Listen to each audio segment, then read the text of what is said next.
মা ইলিশের প্রজনন মৌসুমে সরকারের নিষেধাজ্ঞা অমান্য করে মাছ শিকার করায় ভোলার মেঘনা ও তেঁতুলিয়া নদী থেকে ২০ জেলেকে আটক করা হয়েছে।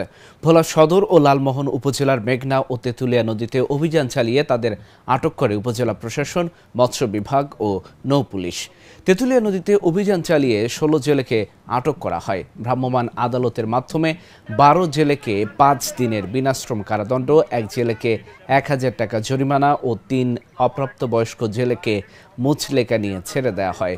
অভিযানে ৫,০০০ মিটার অবৈধ জাল আগুনে পুড়িয়ে দেওয়া হয় এবং ১৫ কেজি ইলিশ ও অন্যান্য মাছ স্থানীয় এতিমখানায় বিতরণ করা হয়। অন্যদিকে সদর উপজেলার মেঘনা নদীতে অভিযানে ৪ জেলেকে আটক ও প্রায় ৬,০০০ মিটার জাল ও ১৪ কেজি জাটকা ইলিশ জব্দ করা হয়। এছাড়া চরফ্যাশন উপজেলায় আরেক অভিযানে ১৫,০০০ মিটার জাল জব্দ করা হয়, যার বাজার দাম আনুমানিক ৭ লাখ টাকা। এছাড়াও জব্দ করা হয় ১০ কেজি ইলিশ। প্রশাসনের এমন অভিযান চলবে বলে জানিয়েছে জেলা মৎস্য বিভাগ।